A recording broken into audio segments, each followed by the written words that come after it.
क्या आप जानते हैं कि एक खिलाड़ी ने अपने विरोधी को हराने के लिए बदला लिया, लेकिन मारपीट से नहीं, बल्कि अपने शानदार खेल से। और यही वजह बनी कि लोग उन्हें हॉकी का जादूगर कहने लगे। प्यारे विद्यार्थियों, स्वागत है आपका अपने चैनल वीके हिंदी गुरुकुल में। आज हम कक्षा 6 की हिंदी पाठ्य पुस्तक मल्हार के पाठ 2 गोल के सभी महत्वपूर्ण प्रश्न उत्तरों को बहुत ही आसान और सरल भाषा में समझेंगे। प्यारे विद्यार्थियों, अगर आप परीक्षा की तैयारी कर रहे हैं या इस पाठ को अच्छे से समझना चाहते हैं, तो ये वीडियो आपके लिए बहुत ही महत्वपूर्ण होने वाला है। तो आप अपनी पाठ्य पुस्तक खोल लीजिए और मैं उम्मीद करता हूं कि इस वीडियो का फर्स्ट पार्ट आपने जरूर देखा और सुना होगा, जिसमें इस पाठ को अच्छी प्रकार से एक्सप्लेन किया गया है। अब हम इसके प्रश्न अभ्यास को अच्छी प्रकार से एक्सप्लेन करने की कोशिश करें। तो आपने खोल लिया होगा अपनी पुस्तक को और पेंसिल लेकर के बैठ जाइए। पाठ से, मेरी समझ से, क्या बिंदु है? नीचे दिए गए प्रश्नों का सटीक उत्तर कौन सा होगा, उसके सामने तारा बनाइए। प्यारे दोस्तों, प्रश्न नंबर 1। दोस्त, खेल में इतना गुस्सा अच्छा नहीं, मैंने तो अपना बदला ले ही लिया। अगर तुम मुझे हॉकी नहीं मारते तो शायद मैं तुम्हें 2 ही गोल से हराता। मेजर ध्यानचंद जी की इस बात से उनके बारे में क्या पता चलता है? तो यहाँ पर कुछ पॉइंट दिए गए हैं, 4 बिंदु दिए गए हैं, 4 विकल्प दिए गए हैं। हम इनको पढ़ लेते हैं। पहला विकल्प है, वे अत्यंत क्रोधी थे, वे अच्छे ढंग से बदला लेते थे, उन्हें हॉकी से मारने पर वे अधिक गोल करते थे। और चौथा विकल्प है, वे जानते थे कि खेल भावना से खेलना चाहिए। तो ये पाठ को मैंने पढ़ाते हुए भी आपको समझाया था।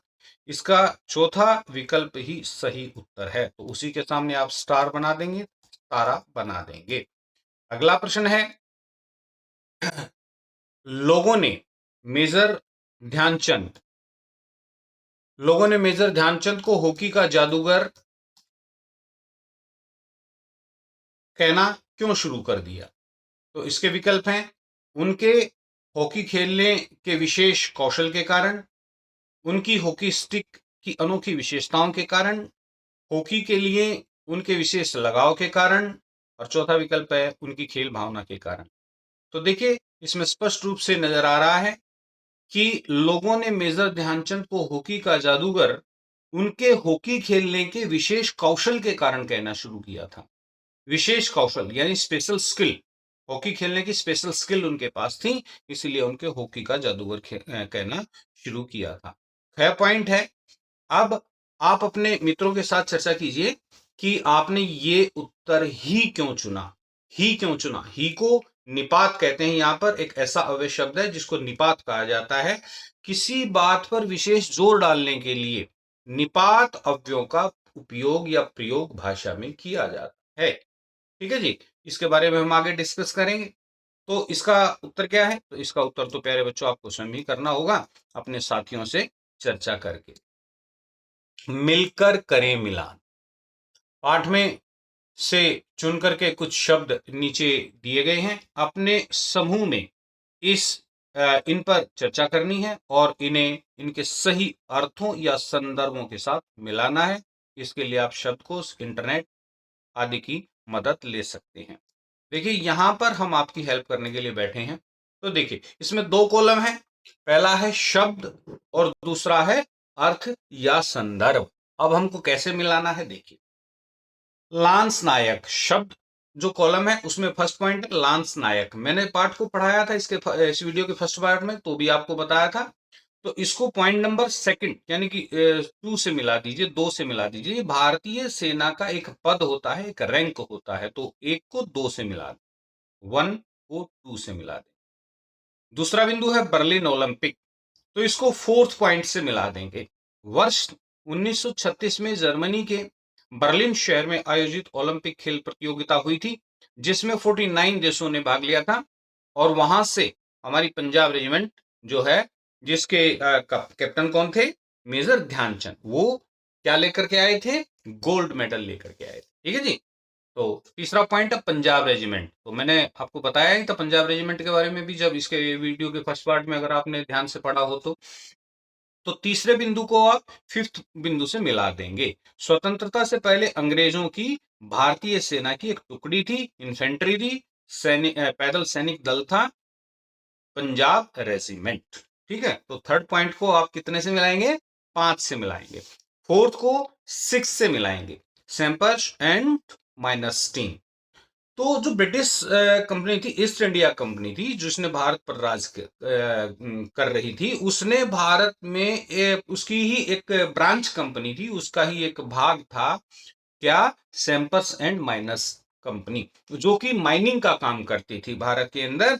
तो उसी कंपनी की टीम थी, जो अंग्रेजों की टीम थी, हॉकी खेलती थी, हॉकी अंग्रेजी लेकर के आए थे यहाँ पर, तो उसके साथ प्रतियोगिता चल रही थी। तो फोर्थ पॉइंट को कितने से मिलाएंगे? 6 से मिलाएंगे, यानी अंग्रेजों का एक हॉकी खेलने का दल, एक हॉकी खेलने की टीम। तो फोर्थ को 6 से मिला देंगे और फिफ्थ को 1 से मिला देंगे, सूबेदार। स्वतंत्रता से पहले सूबेदार भारतीय सैन्य अधिकारियों का दूसरा सबसे बड़ा पद होता था। अब बच गया प्यारे बच्चों छठा बिंदु, छावनी, जो मैंने आपको इस वीडियो के फर्स्ट पार्ट में अच्छे से बताया ही था कि छावनी उस क्षेत्र को कहते हैं जहां पर सैनिक रहते हैं, जहां पर फौज रहती है। ठीक है। तो 6 को थर्ड पॉइंट से मिला देंगे। ओके। अब है पंक्तियों पर चर्चा। तो इन पंक्तियों पर चर्चा कर लेते हैं। पाठ में से चुनकर कुछ पंक्तियां नीचे दी गई हैं, इन्हें ध्यान से पढ़िए, इन पर विचार कीजिए।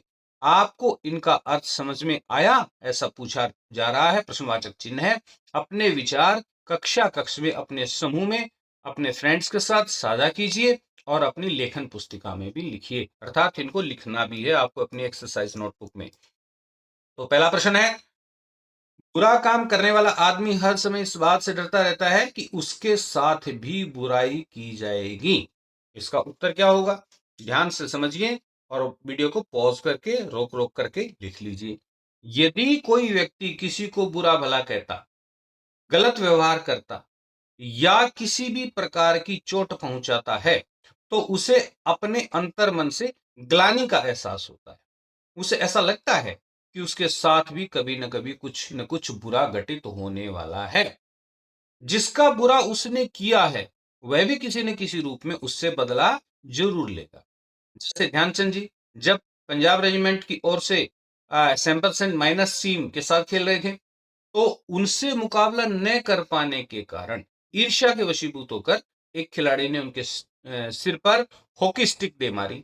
लेकिन थोड़ी देर के बाद जब मेजर ध्यानचंद जी सिर पर पट्टी बांधकर मैदान में खेलने के लिए आए, तो वो बेचारा मन ही मन काफी डर गया। तो इस प्रकार से आप इसका उत्तर लिख सकते हैं। खैर, प्रश्न है, मेरी तो हमेशा यह कोशिश रहती कि मैं गेंद को गोल के पास ले जाकर अपने किसी साथी खिलाड़ी को दे दूं, ताकि गोल करने का उसको श्रेय मिल जाए। अपनी इसी खेल भावना के कारण मैंने दुनिया के खेल प्रेमियों का दिल जीत लिया। अब इसका उत्तर कैसे लिखेंगे प्यारे बच्चों? तो इन पंक्तियों में ध्यानचंद जी के व्यक्तित्व की यह भावना उजागर होती है कि वे अपनी टीम में अपने साथियों का पूरा सम्मान करते थे। टीम की जीत का श्रेय केवल स्वयं न लेकर पूरी टीम को दिलाना चाहते थे और इसी कारण गोल के पास ले जाकर गेंद अपने किसी साथी खिलाड़ी की तरफ पास कर देते थे, उसको दे देते थे, ताकि वो भी गोल कर सके। उनकी इसी खेल भावना के कारण लोग उनको बहुत अधिक पसंद करते थे और ध्यानचंद ने अपने शब्दों में भी ये लिखा है कि खेलते समय मैं इस बात का विशेष ध्यान रखता था कि हार या जीत मेरी नहीं है, बल्कि ये पूरे देश की है, मेरे सभी साथियों की है। तो इस प्रकार से आप इसका उत्तर लिख सकते हैं। अगला पॉइंट है सोच विचार के लिए संस्मरण। अब संस्मरण क्या होता है, मैंने आपको पहले ही बताया था। तो संस्मरण हमारी यादें होती हैं, जो यादों को हम लिख देते हैं उनको संस्मरण कहते हैं। यह लेखन की एक विधा है। ठीक है। तो संस्मरण को एक बार फिर से पढ़िए और निम्नलिखित के बारे में पता लगाकर अपनी लेखन पुस्तिका में लिखिए। तो इसमें पहला प्रश्न है, यानी कि आपको अपनी एक्सरसाइज नोटबुक में लिखना भी है। ठीक है। तो पहला प्रश्न है, ध्यानचंद की सफलता का क्या रहस्य था? इस वीडियो का जो फर्स्ट पार्ट है उसमें मैंने आपको अच्छे से एक्सप्लेन किया था। यहां पर मैं इसका उत्तर आपको बता रहा हूं, वीडियो को पॉज करके आप इसका उत्तर लिख लीजिए। ध्यानचंद की सफलता का रहस्य था उनकी खेल के प्रति सच्ची लगन, साधना और खेल भावना। उन्होंने जब हॉकी खेलना शुरू किया तो वे बिल्कुल नौसिखिया थे। धीरे धीरे अभ्यास से उनके खेल में निखार आता गया और उनको तरक्की भी मिलती गई। हॉकी सीखने के लिए कठिन से कठिन परिस्थितियों में भी वे निरंतर अभ्यास करते रहते थे। 1936 में वे बर्लिन ओलंपिक खेलने के लिए गए और भारतीय टीम के कप्तान बने और अपनी हॉकी खेलने के विशेष कौशल के कारण लोगों को इतना प्रभावित किया कि लोग उन्हें हॉकी का जादू कहने लगे। ख बिंदु है, इस प्रकार से आप इसका उत्तर लिख लेंगे। ख प्रश्न है, किन बातों से ऐसा लगता है कि ध्यानचंद स्वयं से पहले दूसरों को रखते थे? तो इसका उत्तर कैसे लिखेंगे प्यारे बच्चों? तो उत्तर लिखिए, यह कथन सत्य है कि ध्यानचंद स्वयं से पहले दूसरों का ध्यान रखते थे। वे गेंद को अपने साथियों के पास ले जाते थे। वे गेंद को अपने साथियों के पास ले जाते थे ताकि वे गोल कर सकें। जीत का श्रेय केवल स्वयं न लेकर वे टीम को देना चाहते थे। दूसरी तरफ इस बात का भी सदा ध्यान रखते थे कि हार या जीत उनकी नहीं है बल्कि यह पूरे देश की है, जो ये दर्शाता है कि वे एक सच्चे देश प्रेमी थे। अगला पॉइंट है प्यारे बच्चों, संस्मरण की रचना। अब संस्मरण की रचना कैसे होती है? देखिए, उन दिनों इसके संस्मरण क्या होता है, संस्मरण की पहचान क्या होती है, उसके बारे में आपको बता रहे हैं। उन दिनों में मैं पंजाब रेजिमेंट की ओर से खेला करता था। तो इस वाक्य को पढ़कर ऐसा लगता है कि जैसे लेखक आपसे यानी पढ़ने वालों से, पाठकों से अपनी यादों को साझा कर रहे हैं। ठीक है, ध्यान देंगे तो इस पाठ में ऐसी और भी अनेक विशेषताएं आपको दिखाई देंगी जो आपको इस पाठ को दोबारा पढ़ने से ही पता चलेगी। अब इसमें क्या पॉइंट दे रखा है, अपने अपने समूह में मिलकर इस संस्मरण की विशेषताओं की सूची बनाइए। तो प्यारे बच्चों, ये तो देखो आपको खुद ही करना है। ठीक है, तो आप इसको खुद करने की, स्वयं करने की कोशिश करेंगे। है पॉइंट है, अपने समूह की सूची को कक्षा कक्ष के साथ साझा कीजिए और जो भी आपने सूची बनाई है वो आप अपनी कक्षा कक्ष में, अपने क्लासरूम में खड़े होकर अपने सभी क्लासमेट्स के सामने एक्सप्लेन करेंगे, जिससे आपको बोलने का जो फोबिया है आपका दूर हो जाएगा, आपका पर्सनालिटी डेवलपमेंट यानी कि व्यक्तित्व का विकास होगा। अगला पॉइंट है प्यारे बच्चों, इसमें क्या, ध्यान से पढ़िए, शब्दों के जोड़े विभिन्न प्रकार के। ठीक है, विभिन्न प्रकार के शब्दों के जोड़े जो हमने पाठ में पढ़े हैं, अब उन पर हम डिस्कस कर लेते हैं। क्या पॉइंट है इसमें, जैसे जैसे मेरे खेल में निखार आता गया वैसे वैसे मुझे तरक्की भी मिलती गई। अब इस वाक्य में जैसे जैसे और वैसे वैसे ये शब्दों के जोड़े हैं। इसमें एक ही शब्द दो बार उपयोग में लाया गया है। ठीक है, इसको शब्द युग्म कहते हैं। क्या कहते हैं प्यारे बच्चों? शब्द युग्म। अब शब्द युग्म में दो शब्दों के बीच में एक छोटी सी रेखा लगाई जाती है, इसे योजक चिन्ह कहते हैं। इंग्लिश में इसको हाइफन लाइन कहते हैं। योजक यानी जोड़ने वाला। योजक शब्द संस्कृत की युज धातु से बना है, जिसका अर्थ होता है योग। योग माने जोड़। आप भी ऐसे 5 शब्द युग्म छांट करके लिख सकते हैं। इससे पहले यदि मैं बात करना चाहूं तो यदि यहां पर तो देखो, ये शब्द युग्म जो हैं ये पाठ में आए हैं, यानी कि ये गद्य में आए हैं। अगर यही शब्द युग्म कविता में होते तो क्या तब भी हम इनको शब्द युग्म कहते? नहीं, तब हम इनको शब्द युग्म नहीं कहते, तब यह अलंकार कहलाता। क्या कहलाता प्यारे बच्चों? अलंकार। एक ही शब्द जब दो बार प्रयोग होता है तो वहां पर पुनरुक्ति प्रकाश अलंकार होता है। लेकिन ये तो काव्य नहीं है, ये तो कविता नहीं है, ये तो संस्मरण है। ठीक है, ये तो पद्य नहीं है, गद्य है, इसलिए यहां पर ये अलंकार नहीं होगा। ये क्या कहलाएगा? शब्द युग्म कहलाएगा। तो कहते हैं ऐसे ही शब्द युग्म आपको छांट करके लिखने हैं, तो लिख देंगे भाई। जैसे बहुत सारे शब्द युग्म मिल जाएंगे आपको, ज्यो ज्यो, त्यों त्यों, जब जब, तब तब, बूंद बूंद, पानी पानी, राम राम, रटते रटते, धीरे धीरे, ठीक है, कोना कोना। तो इस प्रकार से अनेकों शब्द युग्म आपको देखने को मिल जाएंगे। तो मैं आशा करता हूं आप लिख लेंगे।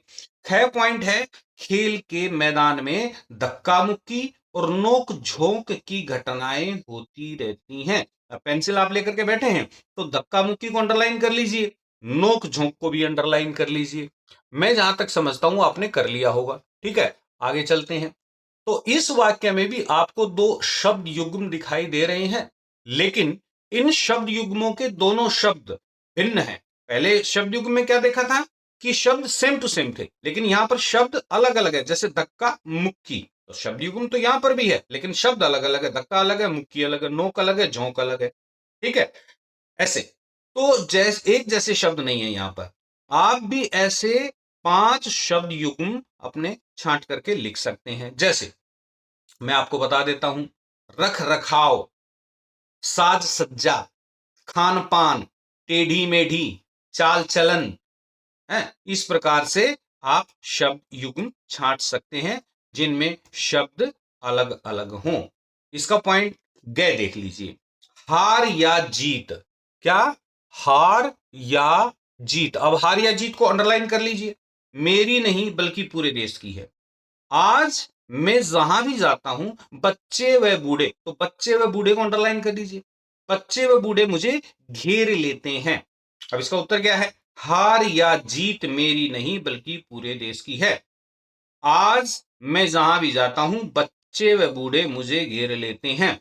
देखिए, इन वाक्यों में जिन शब्दों के नीचे आपने रेखा खींच दी है, यानी जिनको अंडरलाइन कर लिया है, उन्हें ध्यान से पढ़ना है। कैसे? हम इन शब्दों को योजक की सहायता से भी लिख सकते हैं। विशेष बात यह बता रहा है, कहने का मतलब क्या है कि हार या जीत, तो हार या जीत के बीच में से या जो शब्द है उसको आप हटा करके वहां पर एक हाइफन लाइन लगा दीजिए। ठीक है, तो उसका वही अर्थ होगा, यानी कि वो शब्द युग्म ही कहलाएगा। जैसे बच्चे व बूढ़े, तो इनके बीच में से वह शब्द को हटा दीजिए और एक हाइफन लाइन लगा दीजिए, तो बच्चे बूढ़े बन जाएगा। ठीक है प्यारे बच्चों, इस प्रकार से अच्छा या बुरा, तो अच्छा या बुरा के बीच में से या शब्द को हटा देंगे और हाइफन लाइन लगा देंगे। छोटा या बड़ा, तो छोटा या बड़ा के बीच में से या शब्द को हटा देंगे और एक योजक चिन्ह लगा देंगे, यानी कि हाइफन लाइन लगा देंगे। अमीर और गरीब, और हटा करके हाइफन लाइन लगा देंगे। ठीक है, उत्तर और दक्षिण, और को हटा करके उत्तर और दक्षिण के बीच में योजक चिन्ह लगा देंगे। गुरु और शिष्य, और को हटा करके बीच में योजक चिन्ह लगा देंगे। अमृत या विष, तो या को हटा करके बीच में एक योजक चिन्ह लगा देंगे। ठीक है जी, इस प्रकार से आप इसका उत्तर अपनी उत्तर पुस्तिका में लिखकर अपने विषय शिक्षक से चेक करा सकते हैं। बात पर बल देना, अब मैंने बात की थी शुरू में ही, अगर आपको ध्यान हो तो, एक शब्द की निपात। निपात किसे कहते हैं? किसी बात पर जब हम विशेष रूप से जोर डालते हैं, बल देते हैं, ठीक है, जिसका विकल्प हम नहीं छोड़ना चाहते, जिसका ऑप्शन हम नहीं छोड़ना चाहते, और इस बात के भाव को जो अभिव्यक्त करता है उसको निपात कहते हैं। देखिए कैसे, मैंने तो अपना बदला ले ही लिया, मैंने तो अपना बदला ले लिया। अब देखिए, दो वाक्य हैं यहां पर, पहले में ही प्रयोग किया है, दूसरा में नहीं किया। तो इन दोनों वाक्यों में क्या अंतर है, ध्यान दीजिए और बताइए। तो बिल्कुल सही पहचाना आपने, दूसरे वाक्य में एक शब्द कम है और उस शब्द के न होने से वाक्य के अर्थ में थोड़ा अंतर आ गया है। अब वो अंतर क्या है? हम अपनी बात पर बल देने के लिए कुछ विशेष शब्दों का प्रयोग करते हैं, जैसे ही, भी, तो आदि। पाठ में से इन शब्दों वाले वाक्यों को चुन करके आपको लिखना है। ध्यान दीजिए कि यदि इन वाक्यों में ये शब्द न होते तो इनके अर्थ पर इसका क्या प्रभाव पड़ता। अब उत्तर हम बता रहे हैं, ध्यान से सुनिए और समझने की कोशिश कीजिए। बात पर बल देने वाले शब्दों को निपात कहते हैं। उत्तर लिखना शुरू कीजिए। बात पर बल देने वाले शब्दों को निपात कहते हैं। पहला वाक्य, भाव को जो अभिव्यक्त करता है उसको निपात कहते हैं। देखिए कैसे, मैंने तो अपना बदला ले ही लिया। मैंने तो अपना बदला ले लिया। अब देखिए दो वाक्य हैं यहां पर, पहले में ही प्रयोग किया है, दूसरा में नहीं किया। तो इन दोनों वाक्यों में क्या अंतर है, ध्यान दीजिए और बताइए। तो बिल्कुल सही पहचाना आपने। दूसरे वाक्य में एक शब्द कम है और उस शब्द के न होने से वाक्य के अर्थ में थोड़ा अंतर आ गया है।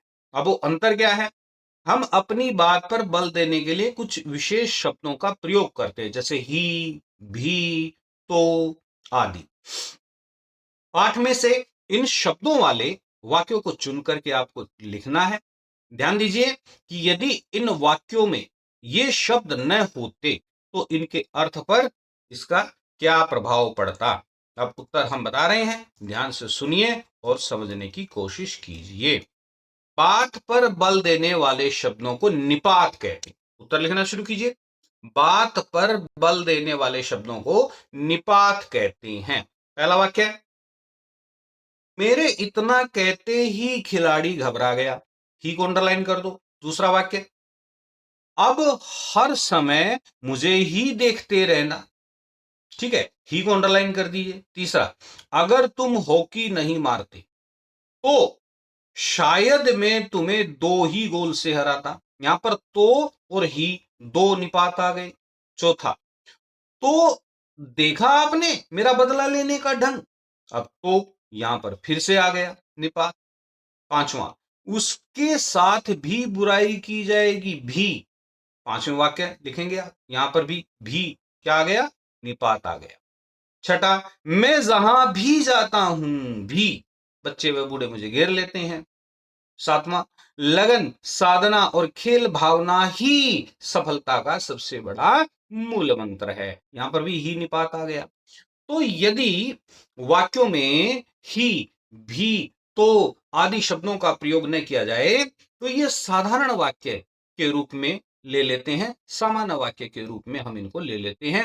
और ये शब्द वाक्य को जब वाक्य में प्रयोग कर लिए जाते हैं तो वाक्य को प्रभावी बना देते हैं, इसलिए इनको निपात कहा जाता है। ठीक है प्यारे बच्चों, अब चलते हैं पाठ से आगे। अब ये पाठ से आगे कई बच्चे सोचते होंगे इसको करने की क्या आवश्यकता है, तो इसको करने की बहुत अधिक आवश्यकता है। क्यों आवश्यकता है, क्योंकि नई शिक्षा नीति आपके व्यक्तित्व का संपूर्ण विकास करना चाहती है और संपूर्ण विकास के लिए बहुत जरूरी है। केवल नंबर लेना पर्याप्त नहीं है, आपके व्यक्तित्व का विकास होना चाहिए, आपकी पर्सनालिटी का डेवलपमेंट होना चाहिए। तो आपकी बात उसी का एक अंग है, उसी का एक सोपान है, उसी की तरफ एक इशारा है। क्या पॉइंट, ध्यानचंद के स्थान पर आप होते तो क्या आप बदला लेते? यदि हां तो बताइए आप किस प्रकार बदला लेते? तो देखिए ये आपको अपनी उत्तर पुस्तिका में लिखना चाहिए। ये आपके मानसिक विकास, आपके भावात्मक विकास के लिए अत्यंत आवश्यक है। तो कैसे उत्तर लिखेंगे प्यारे बच्चों, यदि मैं ध्यानचंद के स्थान पर होता तो मुझे अपने प्रतिद्वंदी पर क्रोध तो आता और पलटकर बदला लेने की इच्छा भी होती, क्योंकि यह मानव स्वभाव है। एक खिलाड़ी होने के नाते मैं स्वयं पर संयम रखता। क्यों? क्योंकि हार जीत होना तो खेल का नियम है, यह तो खेल में चलता है, खेल का स्वभाव है। लेकिन मुझे एक अच्छे खिलाड़ी को हमेशा अनुशासन का ही प्रदर्शन करना चाहिए। मारपीट या ईर्ष्या करने वाला खिलाड़ी कभी भी सच्चा खिलाड़ी नहीं हो सकता, यह सोच करके मैं चुप रह जाता और अपने खेल के उत्तम प्रदर्शन से अपने इस अपमान का बदला लेने की कोशिश कर। इस प्रकार से आप इसका उत्तर लिखेंगे। क्या पॉइंट है, आपको कौन से खेल और कौन से खिलाड़ी सबसे अच्छे लगते हैं और क्यों? देखिए प्यारे बच्चों, ये तो आपको खुद ही लिखना पड़ेगा, क्योंकि ये आपकी खुद की भावना है, ये आपका खुद का विचार हो सकता है, खुद की मान्यता हो सकती है। अगला पॉइंट है समाचार पत्र से। तो देखिए समाचार पत्र यानी कि न्यूज़पेपर आपको जरूर पढ़ना चाहिए। जरूरी नहीं है कि आप आज का ही न्यूज़पेपर पढ़ें, आप पिछले न्यूज़पेपर भी पढ़ सकते हैं ताकि आपको अच्छी आदत बने न्यूज़पेपर पढ़ने की, समाचार पत्र पढ़ने की। तो इसका क्या पॉइंट हम देख लेते हैं।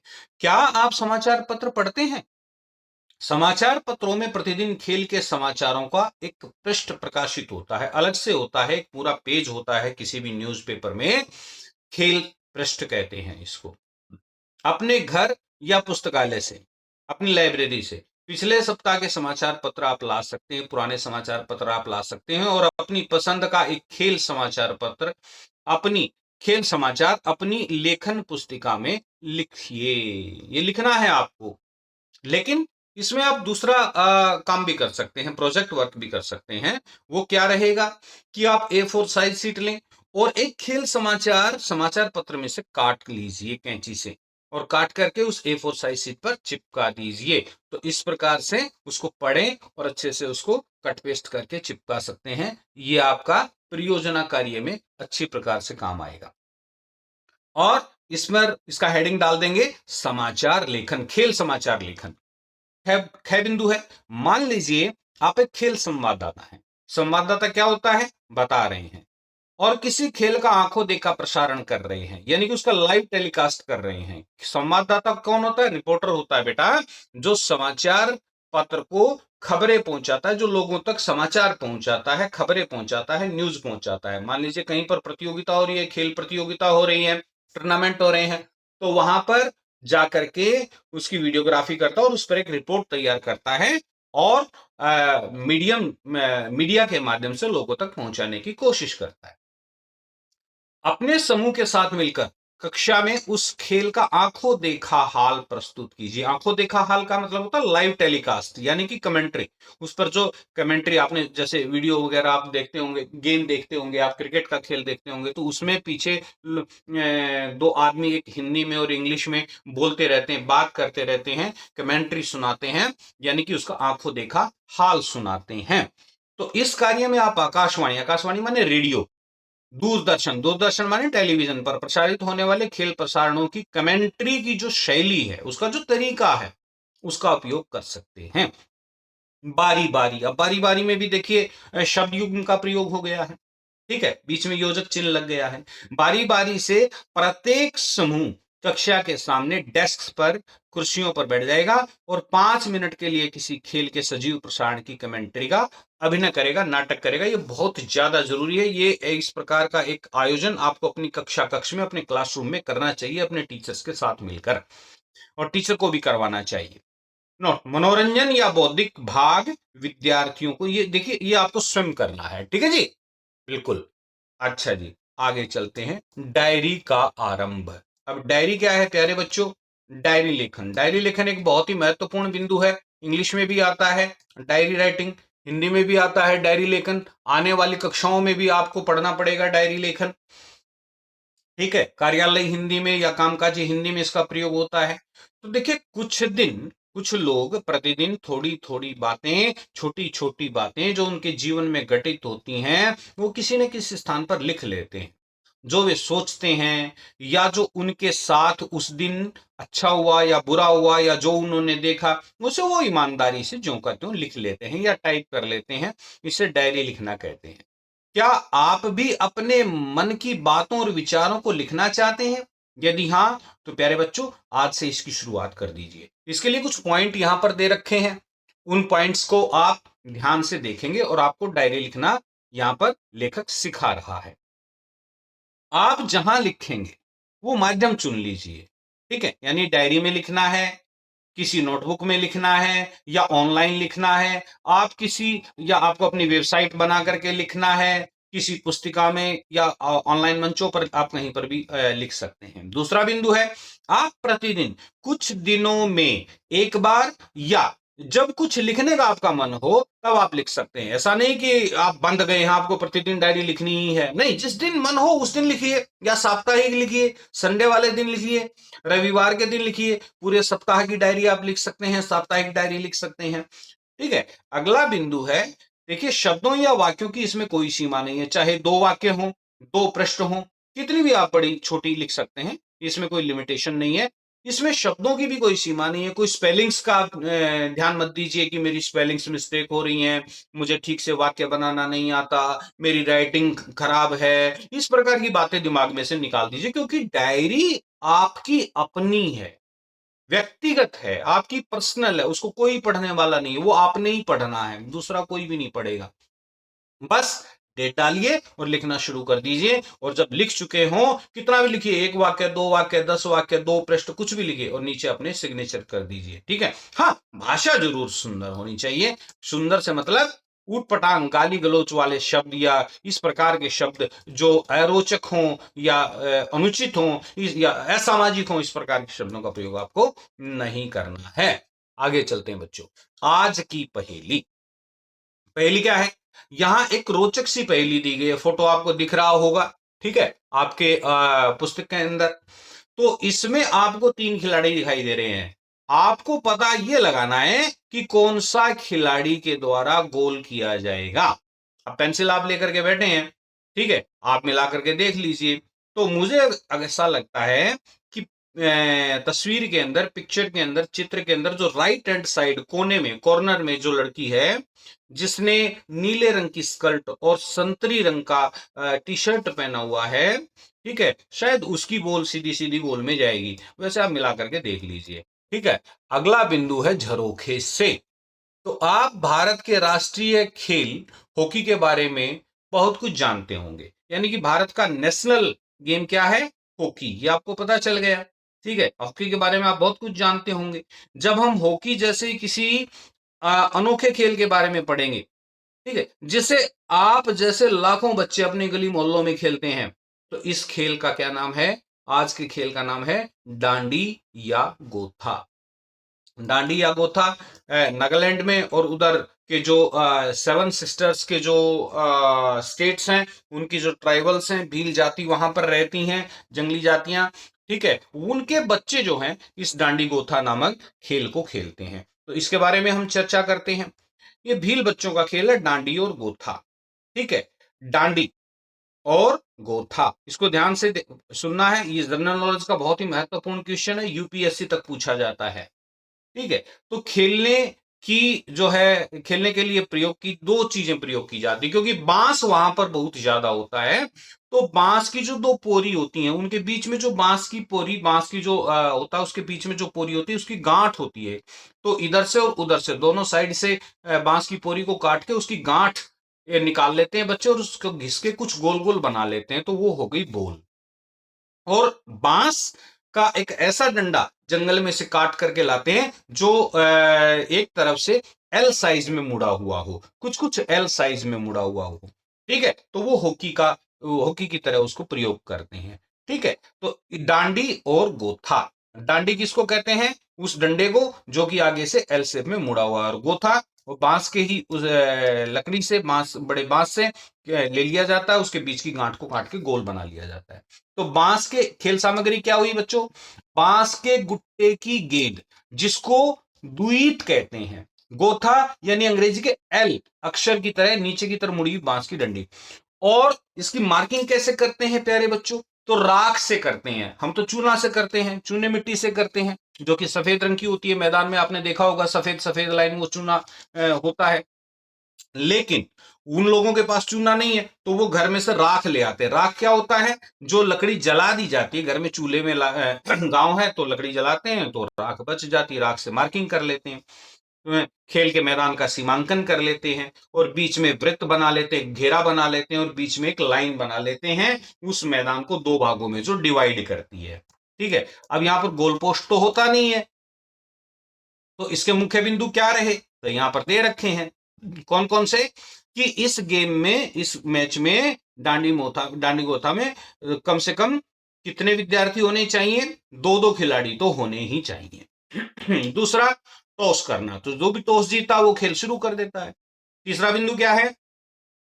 गेंद को छोटे से घेरे या वृत्त में रखना पड़ता है, बीच में एक छोटा सा गोल घेरा बना देते हैं, उसके बीच में गेंद को रख देते हैं। अब हमला करने वाला जो दल है, वो उसका खिलाड़ी खेल आरंभ करते हैं, बॉल को पीटते हैं, और दूसरे दल से बचाव करते हुए दूसरे के दायरे के अंदर, जो बीच में हमने एक मैदान के बीच में एक लाइन लगा दी है, जो मैदान को 2 भागों में डिवाइड कर रही है, तो हमको ज्यादा से ज्यादा बार दूसरे के मैदान में बॉल को पहुंचाना है, धकेलना है, ठीक है। दोनों दलों के एक एक खिलाड़ी अपनी अपनी तरफ की डी में खड़े रहते हैं। जब प्रयास करते हैं गेंद को रेखा के पार न करें, ठीक है, ताकि गेंद आउट न हो। खिलाड़ी डांडी या गोथा के दोनों ओर से खेल सकते हैं, जबकि ऐसी सुविधा हॉकी में नहीं होती। बाकी सारा खेल हॉकी के तरह ही होता है। अब प्रश्न ये उठता है कि गोल पोस्ट तो है नहीं, ठीक है, तो गोल करने का मामला ही नहीं बनता, तो हार जीत का निर्णय कैसे होता है? तो मैंने आपको पहले ही समझा दिया कि विरोधी के पाले में अधिक से अधिक बार जो गेंद को ढकेलता है वही विजय बनता है। अब इस खेल के विशेष रूप से दो नियम हैं। पहला कौन सा? कि गेंद को शरीर के किसी भी अंग से छूना नहीं है और न ही शरीर के किसी भी अंग से रोकना है। दूसरा पॉइंट क्या है कि गेंद को कभी भी हवाई शॉट नहीं मारना और न ही उसे हवा में शॉट खेलकर साथी खिलाड़ी के को पास देना है। बाकी लकड़ी की गेंद है, लकड़ी से आप अपनी गेंद को रोक सकते हैं, उसी लकड़ी से आप हिट कर सकते हैं। आगे जैसा कि हम बता चुके हैं, दो दल बीच की रेखा के पार करके विरोधी दल के क्षेत्र में अधिक से अधिक दबाव या प्रेशर बनाते हैं, गेंद को पहुंचाने की कोशिश करते हैं, वही विजयी बनता है। अब विशेषता क्या है कि यह खेल होली के त्योहार के आने के कुछ दिन पहले ही खेलना शुरू किया जाता है और जिस दिन होली का दहन होता है, होली जलाई जाती है, तो होली जब जलाई जाती है तो डांडी गोथा आदि द्वीट और गोथे जो भी हैं उनको उस होली के हवाले कर दिया जाता है, उसी आग में उसको डाल दिया जाता है। ठीक है प्यारे बच्चों, इस प्रकार से आप इसके बारे में समझ ही गए होंगे। आगे चलते हैं, साझी समझ। आपने इस खेल के नियम पढ़कर अच्छी तरह समझ लिया कि अब अपने मित्रों के साथ मिलकर डांडी या गोथा कैसे खेला जा सकता। आप भी खेल करके देख सकते हैं। आप भी डांडी गोथा जैसे बहुत सारे स्वदेशी खेल हैं, अपने मित्रों के साथ मिलकर विद्यालय में, घर में, अपने मोहल्ले में, अपने पार्क में खेल सकते हैं। और इस खेल के नियम आप लिख करके अपने साथियों को समझा सकते हैं, उस पर नोट्स बना सकते हैं। ठीक है, आगे चलते हैं खोजबीन के लिए। नीचे ध्यानचंद जी के विषय में कुछ सामग्री दी गई है, जैसे फिल्में हैं और ध्यानचंद जी का लिया हुआ साक्षात्कार है यानी इंटरव्यूज हैं। उन्हें पुस्तक में दिए गए क्यूआर कोड जो कि दिया गया है उसकी सहायता से आप पढ़ सकते हैं, देख सकते हैं, समझ सकते हैं। ठीक है प्यारे बच्चों, अब हम एक पढ़ने के लिए कुछ यहां पर दिया गया है अंत में। ये बहुत ही एक मार्मिक कहानी है, तो इसको आप खुद पढ़ें और अपने भावात्मक पक्ष को, अपने व्यक्तित्व के भावात्मक पक्ष को जो है इससे विकसित करें। यह बहुत ही महत्वपूर्ण रहेगा आपके लिए। इस कहानी को पढ़ना है और खुद पढ़ना है, ये आपके स्वयं के पढ़ने के लिए है। पढ़ करके अपने पेरेंट्स को, अपने दादा दादी को सुनाना है, अपने टीचर्स को सुनाना, अपने फ्रेंड्स को सुनाना है। प्यारे विद्यार्थियों, मैं आशा करता हूं आपको ये कंटेंट बहुत ही अच्छा लगा होगा। बहुत अच्छा लगा है तभी तो आप यहां तक इसको सुन रहे हैं। अब आपको बताना है, अगर आप ध्यानचंद जी की जगह होते तो आप क्या करते, ऐसा कमेंट में आपको जरूर लिखना है। और अगर आपको ऐसे ही आसान नोट्स और वीडियो चाहिए तो आप इस चैनल को सब्सक्राइब कर लीजिए, अपने दोस्तों के साथ शेयर कीजिए और बहुत सुंदर सुंदर से कमेंट कीजिए। यही गुरु दक्षिणा है। प्यारे छात्रों, मेरी तरफ से अनेकों शुभकामनाएं। आप जीवन में पढ़ें और खूब आगे बढ़ें। आज हमने गोल पाठ के सभी महत्वपूर्ण प्रश्न उत्तरों को समझा। याद रखें, सफलता का रहस्य लगन, मेहनत और सही भावना से होता है। जीवन में सफलता का कोई भी शॉर्टकट नहीं होता। मिलते हैं अगले वीडियो में, तब तक पढ़ते रहिए, आगे बढ़ते रहिए, चैनल को सब्सक्राइब करें, बहुत सुंदर सा कमेंट करें। धन्यवाद। जय हिंद, जय भारत।